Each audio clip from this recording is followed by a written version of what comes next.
Welcome back to the Deep Dive. Today, we are tackling something pretty universal, I think, that question. Tell me about yourself. Ah, yes. Sounds so easy, doesn't it?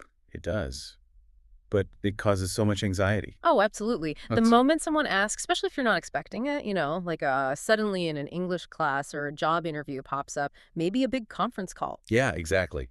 Yeah. It's genuinely intimidating, even for native speakers sometimes. And what we found in the material we looked at is that the real issue often isn't even the English itself. Right. It's being caught unprepared. Your Hmm. brain just freezes, or you give these really basic, choppy answers. Which is why, for this deep dive, our mission is basically to give you a system, a way to handle this. Okay. We're pulling together stuff that breaks down self-introductions into like clear structures, different vocabulary options. And fluency tips, too, right? And fluency tips, yeah. Tailored for different situations, from casual chats to more formal professional settings. So you feel ready, basically. Okay, great. So let's unpack this. The structure you mentioned sounds really helpful, especially this idea of different levels for learners. Exactly. We're calling it a three-level approach. The idea is you can master introductions no matter your current English level. So it scales. It scales. You don't need a super polished professional intro if you're just meeting a study group, right? You pick the level that fits. Makes sense. Okay, level 1. Level 1, basic. This is all about simple, direct communication, perfect if you're a beginner, or maybe just in a situation where you need to be quick and clear. So what's involved? Not much, I'm It's guessing. just three things, core information only. First, your name. Like, hello, my name is Alex. Or even just, hi, I'm Alex, keep it simple. Second, your job or what you study. I am a teacher. Or I am a student. Plain and simple. Exactly. And third, location, I live in Toronto. So the full thing might be, hello, my name is Alex. I am a teacher. I live in Toronto. Perfect. It's clear, it's correct, gets the job done. Yeah. No awkward fumbling. Okay, straightforward. What about moving up a step, level 2? Right, level 2, intermediate. The goal here shifts a bit. It's about sounding more natural, more conversational, friendlier.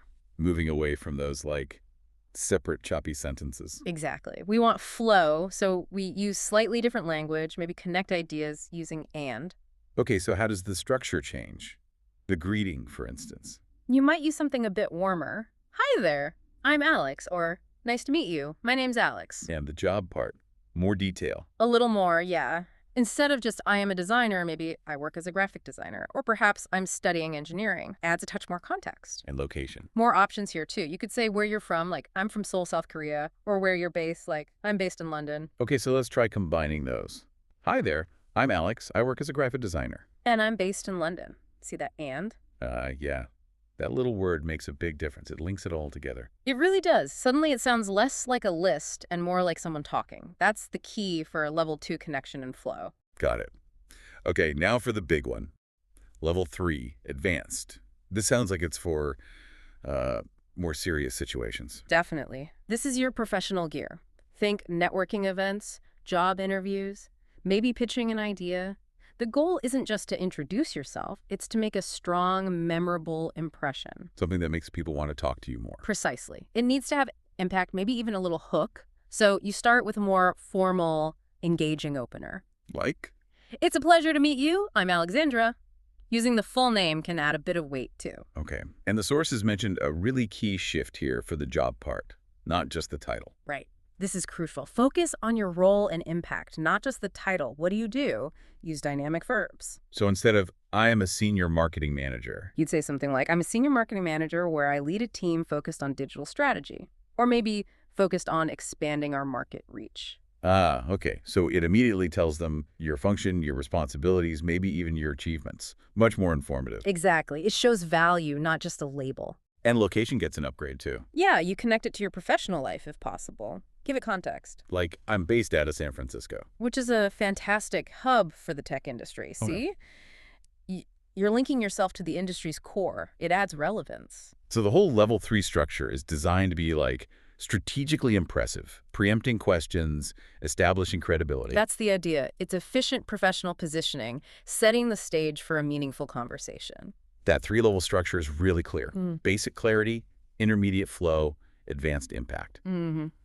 So now that we have the framework, let's get into the The building blocks, the details and nuances. Yeah, let's dive deeper. Because knowing the structure is one thing, but using the right words and avoiding common pitfalls is what really makes it fluent. Okay, where do we start? Greetings. Makes sense. Simplest part, but still has rules. Formal settings. Hello. Or the time-based ones. Good morning, good afternoon, good evening.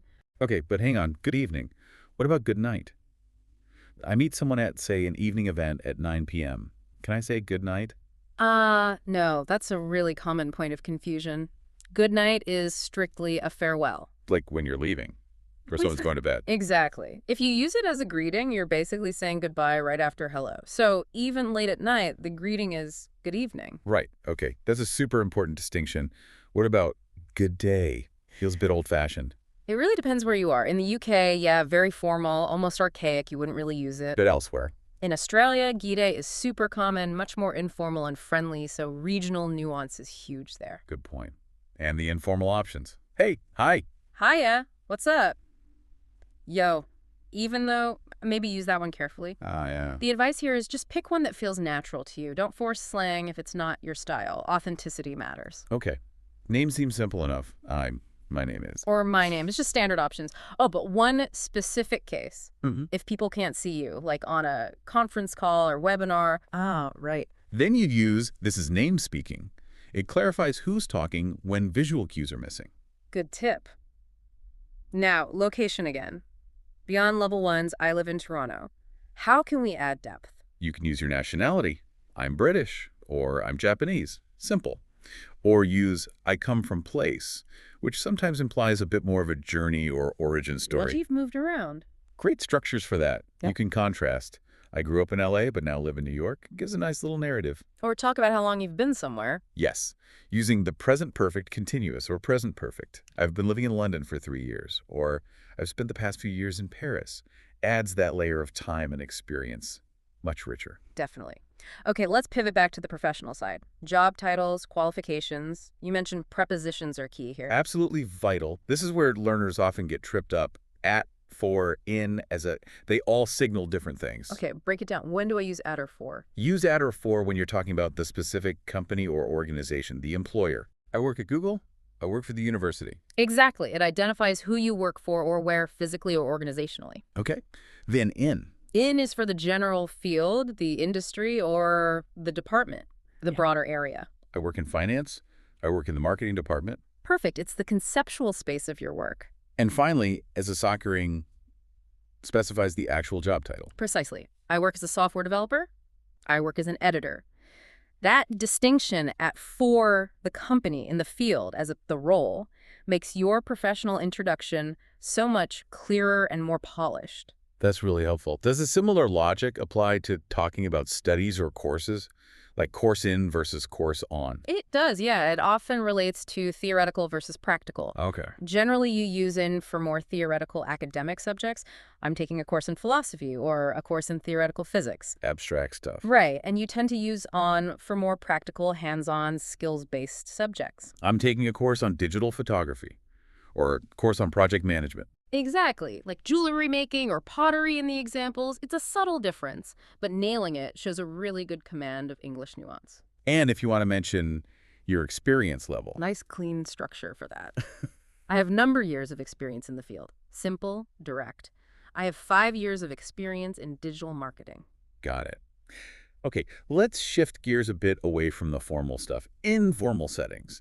And you mentioned some common mistakes. Yes, especially one really common one related to family. I think I know this one.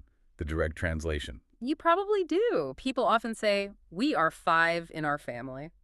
Which makes sense if you translate literally from some languages, but sounds off in English. It does. Well, people will understand it's not standard English. The correct way focuses on the family as a unit or your place within it.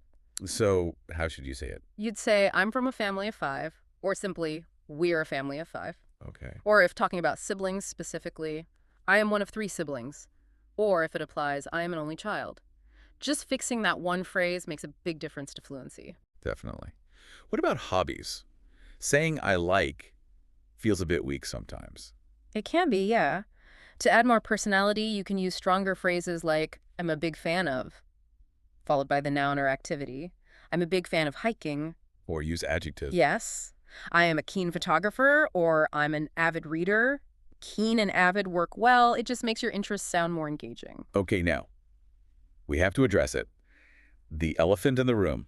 For many introductions, especially in classes or maybe icebreakers, the dreaded fun fact. The fun fact always feels so forced, doesn't it? Totally. And the pressure to think of something interesting and appropriate on the spot is immense. It really is, which is why, honestly, the best advice is don't try to think of it on the spot. Have one ready, like pre-prepared. Absolutely. Have a go-to fun fact in your back pocket. Treat it like part of your introduction toolkit. What kind of thing works? Doesn't have to be earth-shattering, right? Not at all. Could be a slightly unusual hobby, an interesting fear, a weird like or dislike, maybe a quick story about a pet, or some minor strange skill. The source mentioned hypermobility being unusually flexible. That works. Okay, so just something short, memorable, maybe a little quirky. Exactly. Having it ready avoids that deer in the headlights moment and actually makes you seem more interesting because you weren't flustered. Right. So we've got structure, vocabulary, formal versus informal, avoiding common errors, even the fun fact handled. What's the final piece for really sounding fluent? This is what ties it all together. It's the ultimate fluency hack, moving beyond just being correct to sounding natural. Condensation. Condensation, meaning Meaning taking all those individual pieces of information, name, job, location, hobbies, family, maybe even the fun fact, and combining them smoothly, instead of listing them as separate short sentences. like the problem we mentioned with level 1 sounding choppy if used in the wrong context. Precisely. Imagine someone saying, "My name is Lucy, I'm 24, I teach English, I live in London, I like books, I have 2 siblings, I was born in Paris." It's all correct. But it sounds robotic, like reading items off a checklist. Exactly. The key is to condense that. Take those, say, 7 facts and weave them into maybe 2 flowing sentences. How do you do that weaving?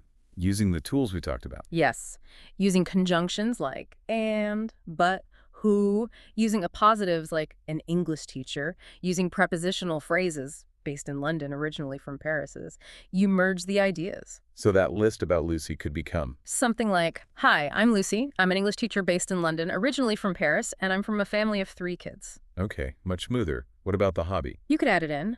"I'm Lucy, an English teacher based in London, but originally from Paris. I'm one of 3 siblings and a big fan of reading." Wow, yeah, that sounds completely different. All the info's still there, but it flows like natural speech. That's the goal. Condensing information demonstrates real command. It shows you can manipulate the language structure, not just recite facts. It's the bridge between intermediate correctness and advanced fluency. So the challenge for you listening is to take all the bits that apply to you, your level 1, 2, or 3 details, and practice condensing them. Definitely. Write out your maybe 5, 6, 7 short sentences, and then work on combining them into just 2, maybe 3 smooth sentences. Okay, so let's wrap this up. We've covered a lot, from the basic 3-point intro to the advanced professional pitch. The 3 levels: clear, smooth, and high impact. We looked at specific vocabulary, those tricky prepositions for work and study, correcting common errors like the family structure thing. And tackled the fun fact, plus the importance of greetings like good evening versus good night. And finally, this crucial idea of condensation, taking all the pieces and linking them together smoothly to sound truly fluent. Right, so you have the building blocks now, the structures, the vocabulary, the fixes. So the final thought, maybe a challenge for everyone listening. Okay, building on that condensation idea. Now that you have all these components, your role, your location context, maybe that fun fact. What's the one surprising or particularly engaging detail you're going to weave into your condensed introduction? The hook. Yeah, your advanced hook, or maybe just that memorable fun fact. What will you use to make sure your introduction really sticks after you've delivered it so smoothly? Think about that. Ah, And maybe the real challenge is to actually write out your chosen level introduction, level 2 or 3 perhaps, and learn it. Really committed to memory this week. if you do that, that whole tell me about yourself moment stops being dreadful. It actually becomes an opportunity. Challenge accepted, I hope. That's our deep dive for today. Thanks for learning with us.